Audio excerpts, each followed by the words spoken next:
It's really a great pleasure and honor being here. I'd heard a lot about your school, but this is the first time I'm visiting. I'm really impressed by the students, by the faculty, and by your community. So it's really an honor being here. As was said before, you know, the book of economist jokes and humor is very, very thin, so I think we ran out of those jokes, and I'll spare you any more of it. They were already, most of them used by Dr. Levine. What I'll do instead is try to give you a little bit of my outlook about you know, the US and the global economy.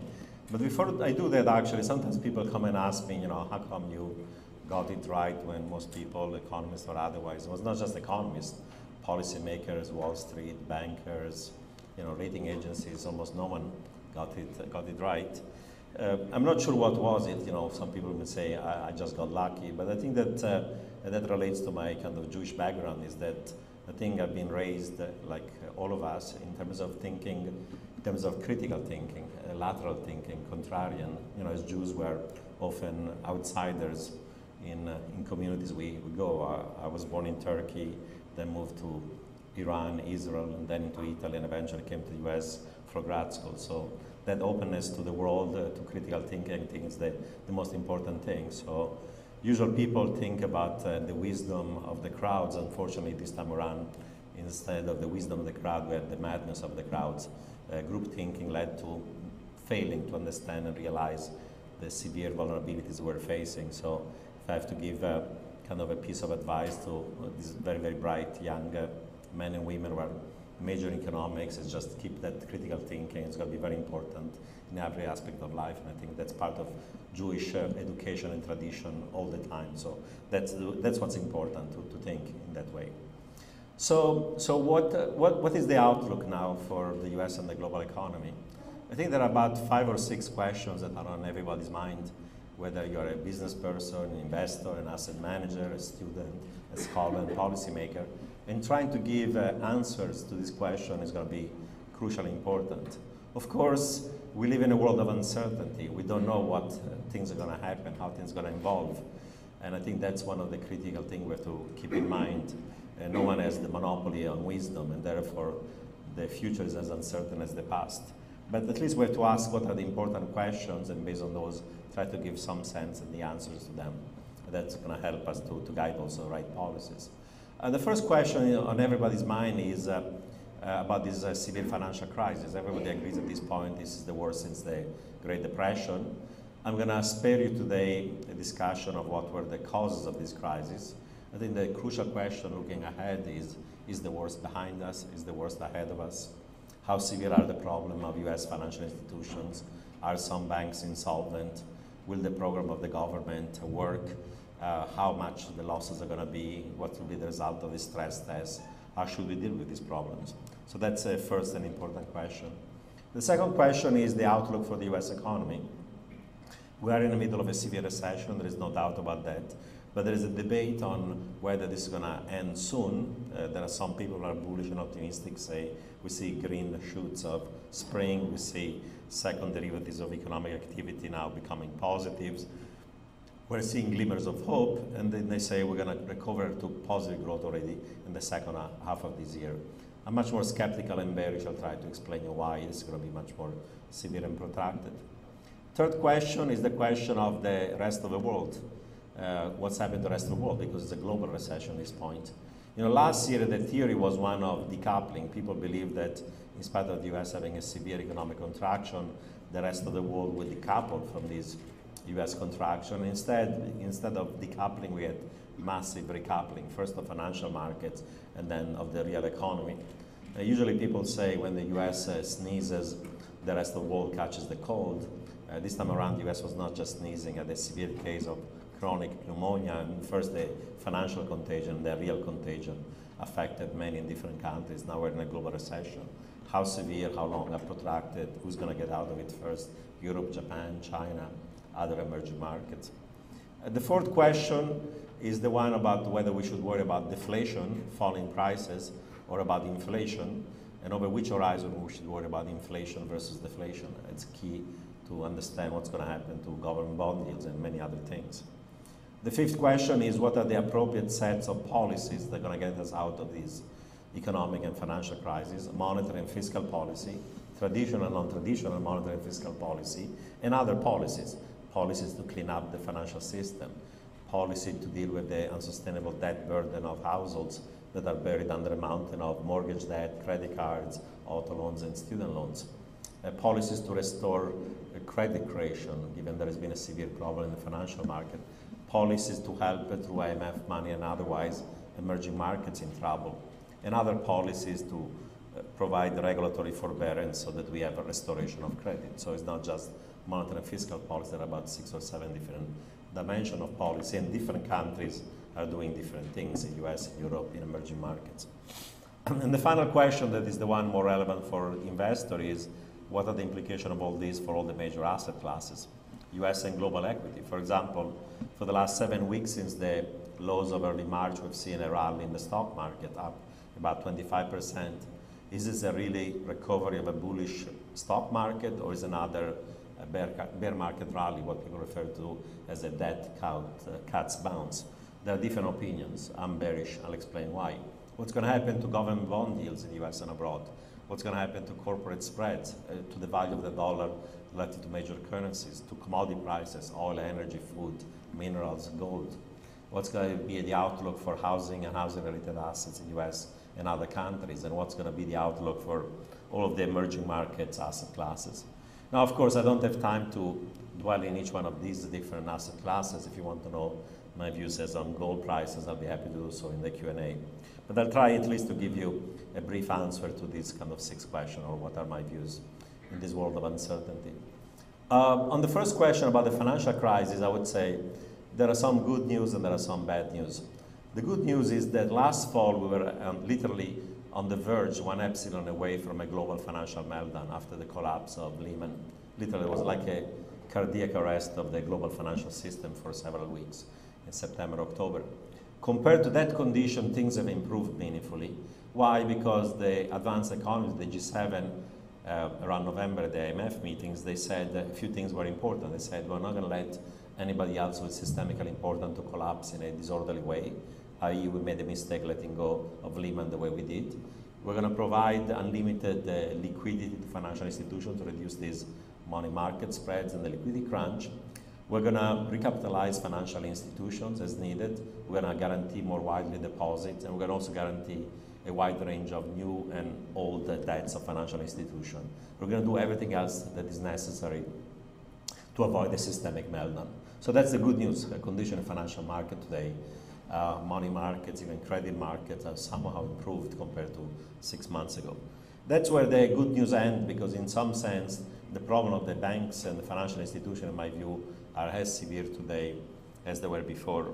And I want to give you a sense of it. You know, about a year ago, I wrote a piece in which I estimated that expected losses on loans and securities issued by US financial institutions could be at least $1 trillion, and more likely as high as $2 trillion. And about 3 months ago, I updated these estimates to an even larger number, 3.6 trillion.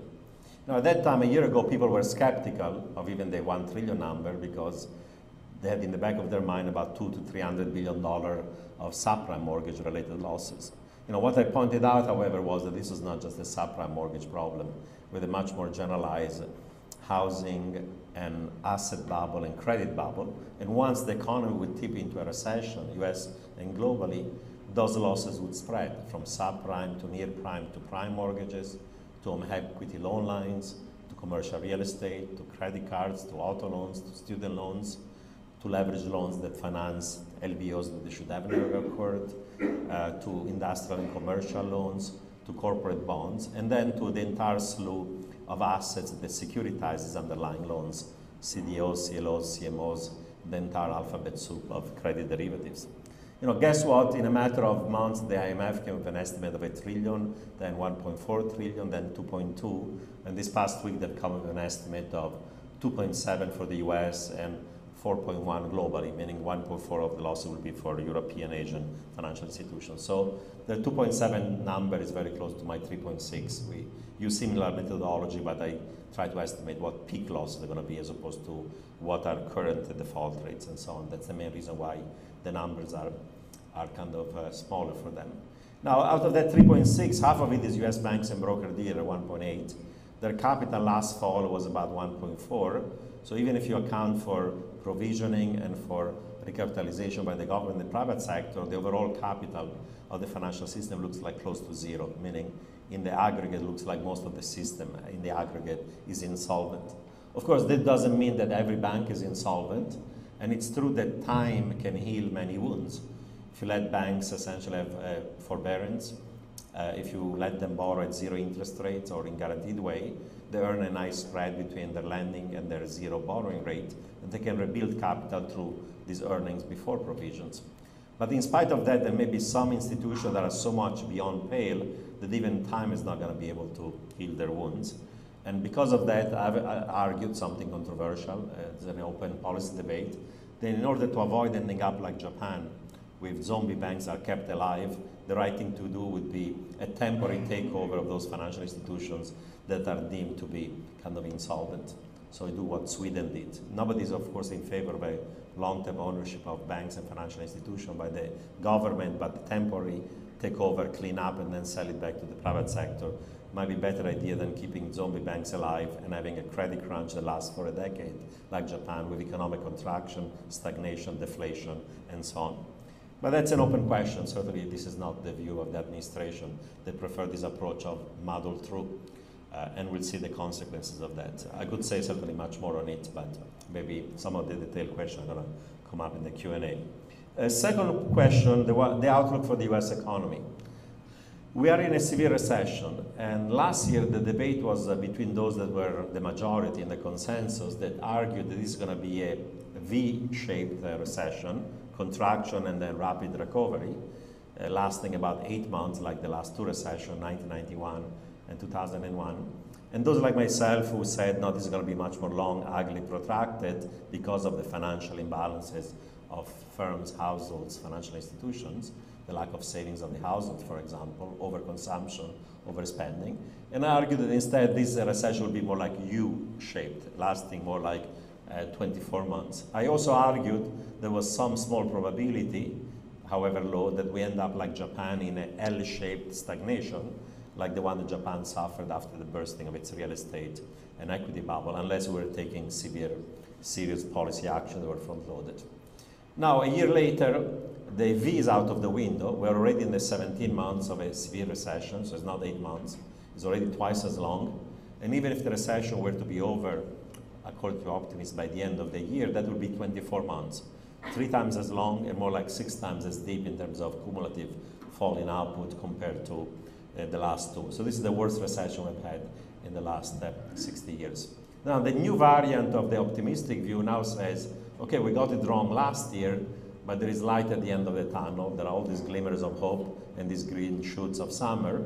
And the economy is going to go back to positive growth already by the second half of the year. So if you look at the consensus forecast of the economists, you might be a little bit skeptical of it given what happened last few years, but that's a consensus, is that by the third quarter, we're going to already be in positive growth. By the fourth quarter, we'll have plus 2% growth quarter over quarter. And next year, the growth rate of the US is going to be above 2%. So close, below, but close to a potential of 2.5 to 75. So that's the consensus view, that, yeah, there was a severe recession, but we're going to go back to positive growth and get out of it literally by June, July, by the middle of the year. Now, compared to this kind of more optimistic scenario, my views are more bearish in the following sense. I do agree that the rate of economic contraction is not going to continue to go at the same sharp rate of contraction like the last 2 quarters. The last 2 quarters, Q4 of last year and Q1 of this year, there was literally a free fall of the economy. GDP fell at the annualized rate of 6.3. The fourth quarter, we'll get the Q1 number later this week. Most people agree around 6%. So if you keep on falling at 6% for several quarters, it's not a recession. It's not even a great recession. It ends up being a depression. So compared to this free fall for the last 2 quarters, I do agree that the rate of economic contraction is slowing down. Economists refer to it as saying the second derivative of economic activity is becoming positive. I mean, the first is negative, we're still contracting.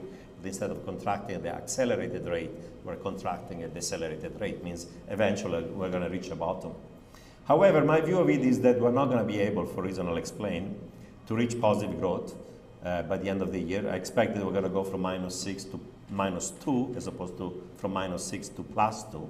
And next year, the growth rate in the US is going to be so weak, 0.5% compared to a forecast by the consensus of 2%. And the unemployment rate already this year is going to be well above 10%, and by next year closer to 11%. The next year, with 0.5% growth and unemployment at 11%, is going to feel like a recession, even if we're technically out of it. Now, I could go into quite detail about why I think I'm more bearish. I think that the problems of the financial system are severe, that the US consumer is still shopped out, saving less debt burden. As I said, the net wealth shock has been dramatic, and now there is this employment is collapsing. But those who are more optimistic, usually, for example, there was a piece by Goldman Sachs a month ago saying there are 4 signs of stabilization ahead. One of them they agreed was not yet positive, initial claims for unemployment benefits. They're still at the rate of 650 per week. That means 600 to 700,000 jobs lost every month. So the job market, unfortunately, labor market is still a disaster. Job losses like we have not seen for decades. But they refer to other 3 variables: retail sales, industrial production and manufacturing indices, and housing, that they say they're bottoming out. But look at the numbers, January and February retail sales were okay. March they collapse again. Why? If consumers are in deep trouble, they have to deleverage. There've never been so much financially stretched, income stretch and employment in a generation. So that's not improving. Industrial production is still falling, while this ISM index that people look at forward looking is gone from 32 to 36. Anything below 50 means severe contraction. So from near depression level now is a little bit higher, but doesn't imply we're bottoming out. And the bottom in the housing is not there. Housing starts and building permits are still falling, new home sales are still depressed. And given the gap between supply and demand, the excess inventory of unsold new and existing homes, home prices are still falling based on the Case-Shiller index at the annual rate of 20%. So there is no sign that the housing recession is bottoming out. So people talk about green shoots and the market has been rallying based on the idea things are improving. My best reading of the data is that things are not improving as much as fast as the optimists make, unfortunately. Let me talk about the third point, the rest of the world. Until the middle of last year, the US was the only major economy that was contracting because growth in Europe and Japan was still okay, slowing down, but okay. But by the third quarter or the fourth quarter of last year, practically every advanced economy goes in a recession. First the Eurozone, then the UK, then the rest of Europe, Canada, Australia, New Zealand, Japan. 2/3 of global GDP accounted by industrial advanced economy goes in a contraction. And now there is also a hard landing in emerging markets. Decoupling was a myth, was recoupling. Why? Trade links, credit, financial, currency, commodities, confidence. You study the integration of the global economy, you have transmissions of shocks from one country to another. The surprise was to believe there would be decoupling. In these emerging market economies that used to grow, say, 7% average for the last decade, going from 7% last year to 2% this year, it's equivalent to a hard landing. For a country like China that used to grow 10% per year on average, going from 10 to 5, 6, that's my forecast this year, it's a hard landing because China needs a growth rate close to 10% to move every year about 8 million poor rural farmers to the modern urban industrial sector. And in many of these emerging markets, it's not just a slowdown of growth, it's an outright recession, negative growth. The fourth tiger, Thailand and Malaysia, most of the economies in emerging Europe, most of Latin America, outright recession. In some of these emerging markets, there's actually a risk of an outright full-fledged financial crisis. Combination of a currency collapse, systemic banking crisis, a household or corporate debt crisis, and a sovereign debt crisis, meaning default by the governments. That's the risk. So for the first time in 60 years, we have a global synchronized recession all over the world. It's really everybody. There is no one can essentially, there is nowhere to hide. It's affecting everybody. And the contraction in the rest of the world in many ways is worse than the US. Look at the numbers for the fourth quarter. In the US, GDP was falling in the fourth quarter at an annualized rate of 6%. In the Eurozone was also -6, but in Germany was -8. In Japan was -13. In Korea was, in Singapore was -16. In Korea was -20. So rest of the world and Asia was supposed to decouple, not only did not decouple or recouple, but actually the contraction is more severe. Look at the collapse of world trade. In Japan, in Korea, and Taiwan, exports are falling now relative to a year ago by 40 to 50%. Even in China, there is a fall in imports of about 25% relative to a year ago. And the fall in imports is as ominous as the fall in export because, as you know, China imports raw materials and intermediate inputs to produce more consumer exportable goods. So the collapse of import is a signal of how difficult things are in China.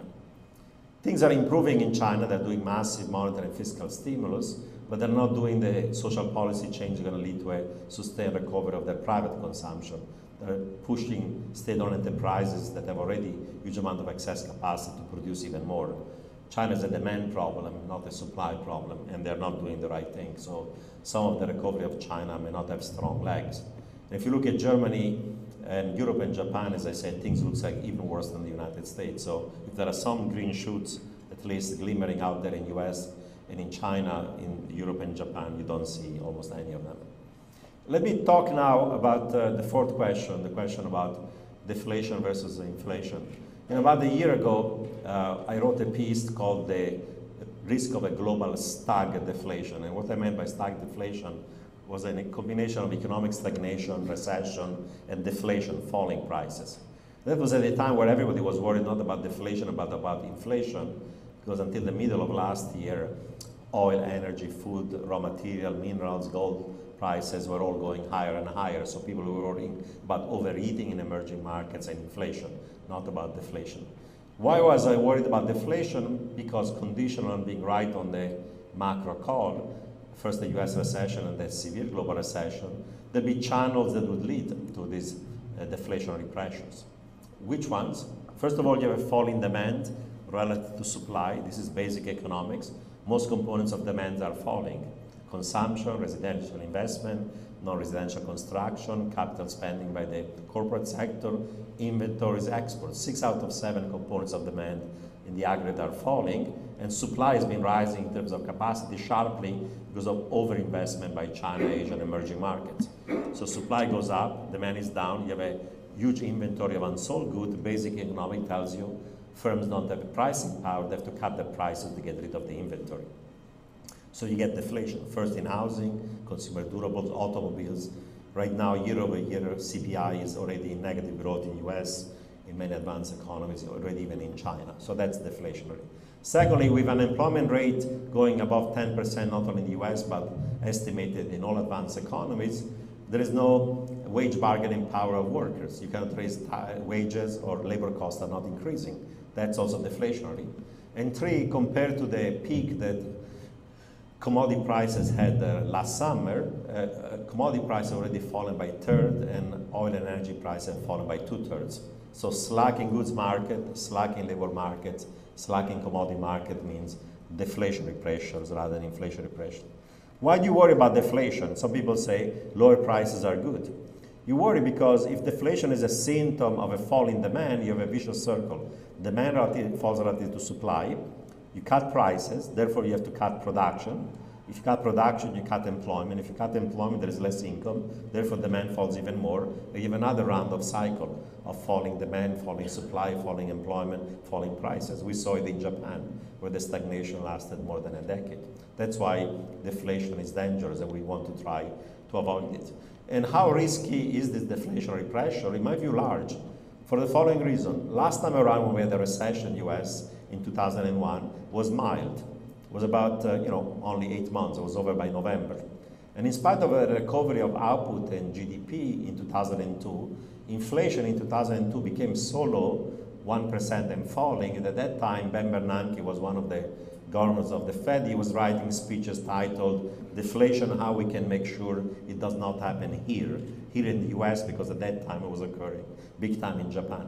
So a mild US recession led to deflation through 2003, 2004, forcing the Fed to cut the Fed funds to 1 and keep it low until 2004. This time it's not just the US, it's not just Japan, it's not just Europe, it's not just advanced economies.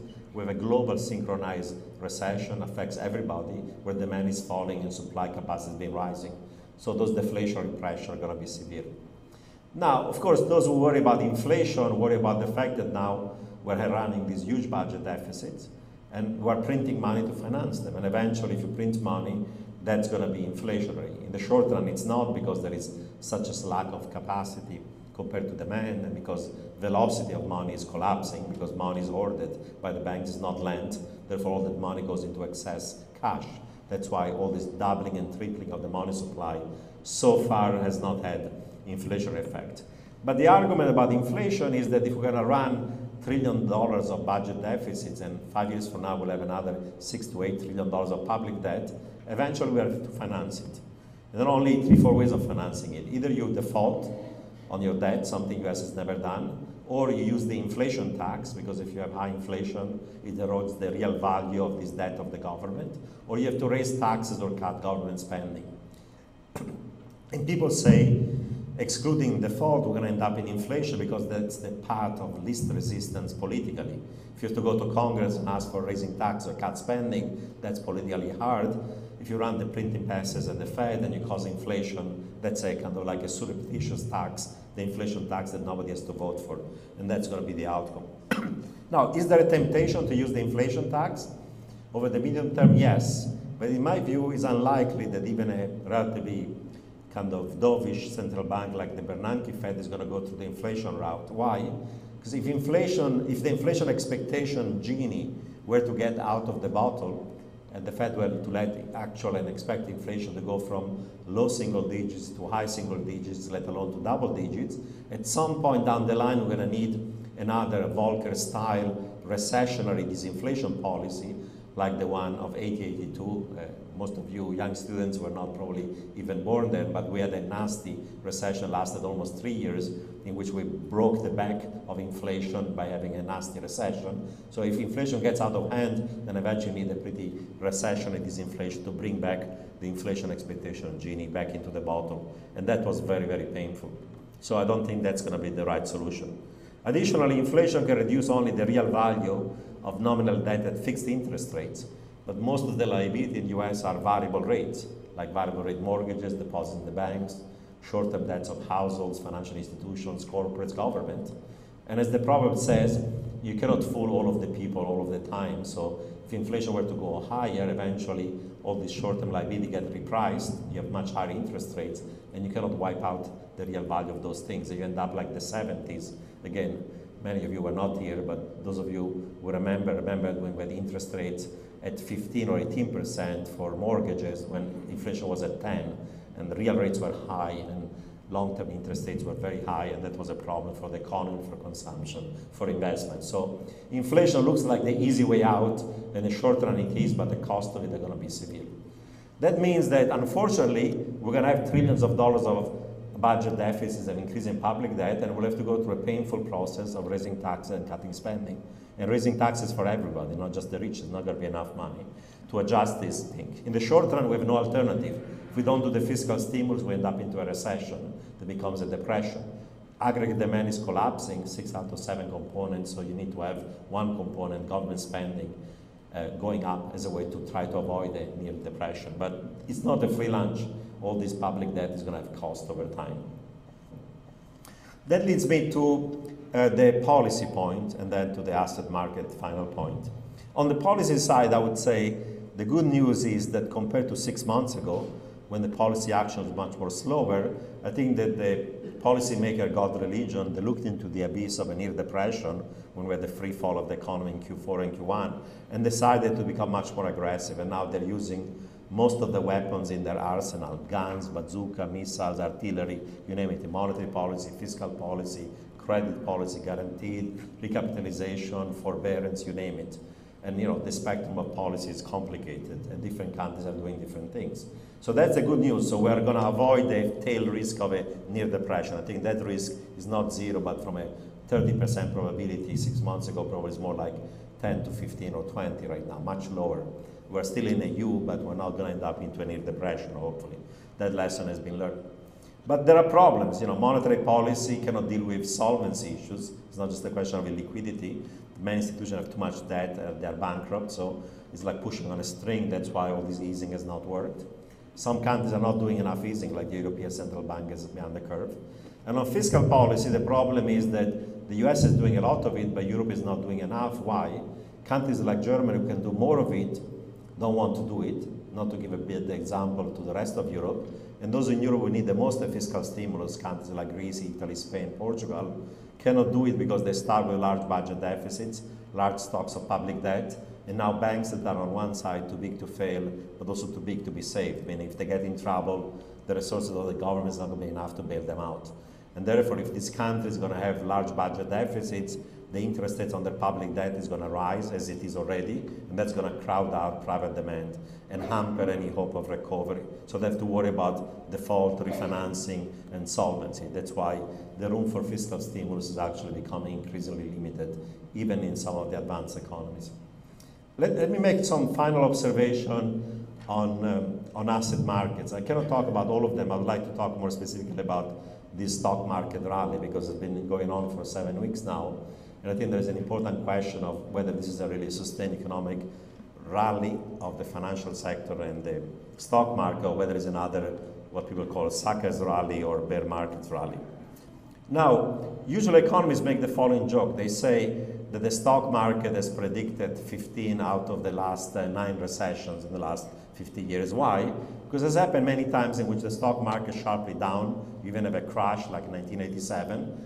And since that's supposed to be a signal of an economic downturn, then people expect a recession, and then a recession often has not occurred. You've had these false alarms or type 1 errors of the stock market failing to correctly predict the turn in the economy.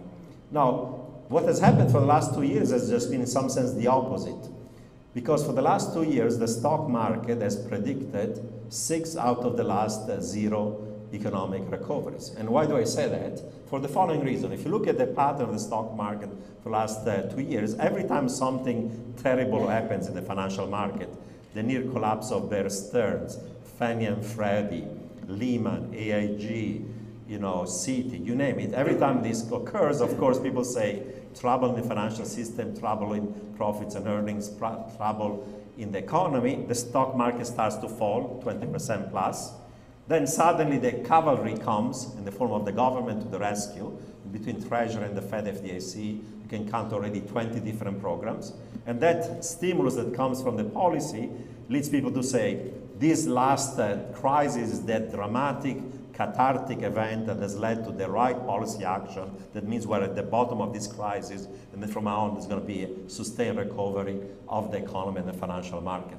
So you have this short seller squeeze, you have a bear market rally, and then after a few weeks or 2 months, then the onslaught of new bad news on the economy, on earnings, on the banks, on the financial system leads you to a new low. And then another bear market rally and another new low. And we've seen this zigzagging with a trend going down 50%, 6 times literally, if you look at the chart for S&P and the Dow Jones. So of course, the question you have to ask yourself is whether the last bottom is a true bottom or is a temporary bottom. And you can certainly argue that as time goes by, the last bottom might be a true bottom rather than a temporary bottom for 2 reasons. First of all, the lower the price is, the more you are closer to some fundamental value of stock prices. So you're closer to the bottom. So compared to a year ago, I would say today's value of the market is closer to a fundamental than it was when it was 30–40% higher than it is today. Secondly, as time goes by, of course, with the policy action, easing, monetary, fiscal, and others, there is a chance that we're reaching the light at the end of the tunnel, the moment in which the economy is going to bottom out, and then we'll have a recovery.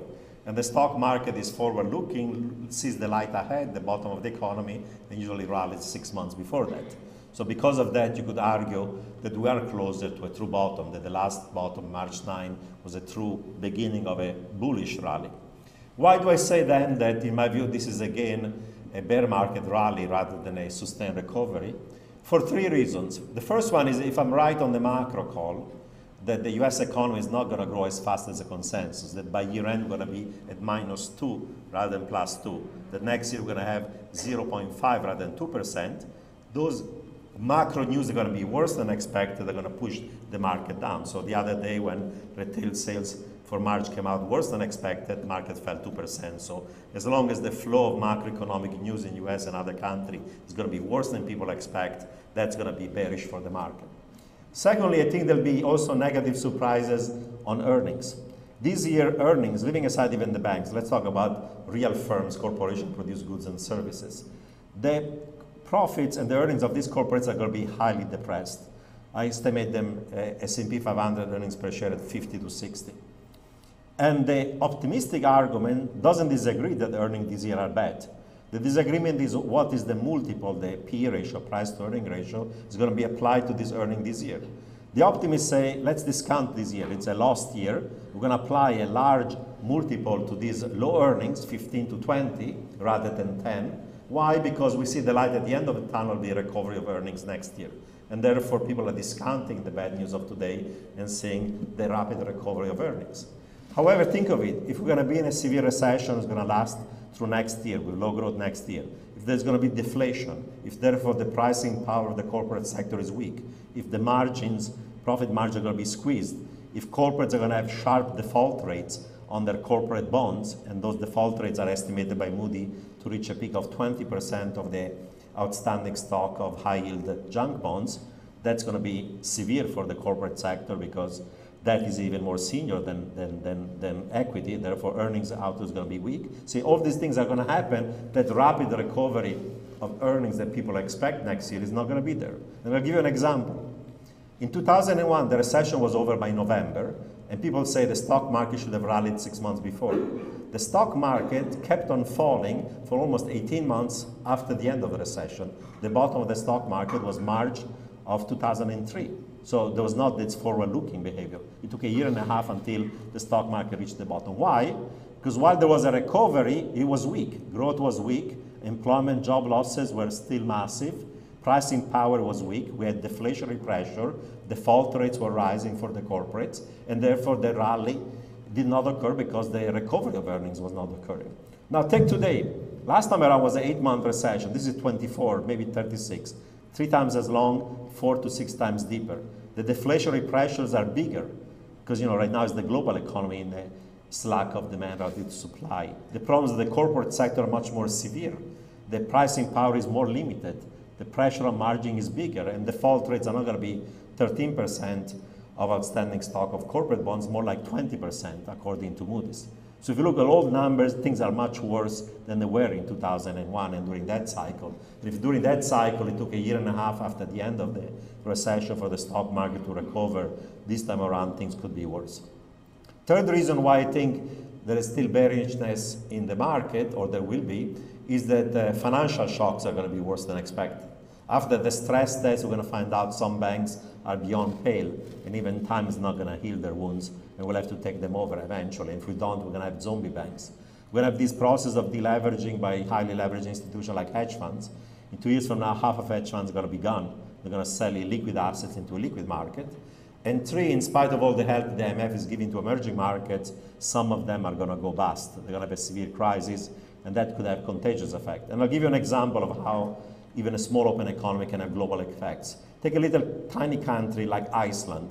The country is the size of England, but there's a population of 300,000. It's an island in the middle of the Atlantic. Guess what? Their banks borrow from abroad 12 times the GDP of the country. They invest it into toxic assets. Now the banks are all bankrupt. The government is bankrupt because it cannot bail out the banks. And the country is bankrupt. And now a small little tiny Iceland dumping illiquid assets into global illiquid market has ripple effects on global financial markets like it did for the last few months. So if a tiny Iceland can have that effect, what if you have a collapse in Hungary or in Ukraine or Pakistan or in Russia or in Argentina or Venezuela or a bunch of countries that are now under severe trouble? So worse than expected macro news, worse than expected earnings news, and worse than expected financial shocks implies that is, in my view, still it is still a bear market rally. Now, the good news, if I have to end with a kind of an optimist note, otherwise I'm going to depress you too much, is that I believe that we're going to avoid a near depression. The risk of an L has been reduced because policies become aggressive. And at this point, the debate is not about the depression, but whether the recession is going to be over by the second half of this year or by next year, and whether then the recovery is going to be strong or weak. Of course, the answer to that question makes a big difference, because if the consensus is right, by next year we have robust growth. If my view is right, we're closer to still a recession with unemployment 11%. But certainly, there is light at the end of the tunnel. In my view, the light at the end of the tunnel is later rather than sooner. And as I said, nobody has the monopoly on wisdom. I was right until now, but it's a world that's very uncertain and things can turn out better than I expect. but there's also some chance they're going to turn worse than expected. It's definitely a world of uncertainty. I feel that the downside risks are still there. We're in the process of mending the financial system, the real economy. We're doing many of the right things. I cannot discuss in detail right now the policy action, so at least we're going in the right direction. But whenever you have a systemic banking crisis and a credit crunch, you cannot resolve in 6 months or 12 months. History suggests it takes 3 or 4 years until you have the healing process, and it's going to be a slow and a painful one. So eventually, maybe there is a bright future for the global economy. In my view, is the global integration is actually, globalization is good if you manage it right, in a way it's fair and just and efficient for everybody. Having 2.3 billion Indians joining the global economy in the medium term is going to be positive. So apart from the short term, if we take the crisis an opportunity for cleaning up the financial system, for better supervision regulation, we can have a medium term, the next 3 years, a bright future for financial markets, for the real economy, for advanced economies and also emerging markets. Unfortunately, there were many mistakes done, we know, greed, fraud, and lots of other things, and it led us to this mess. Maybe it's a lesson we'll learn about having a system which the financial system supports economic growth as opposed to being hampering it as it happened for the last few years. And on this, I'll conclude and take some of your questions. Thanks for your attention.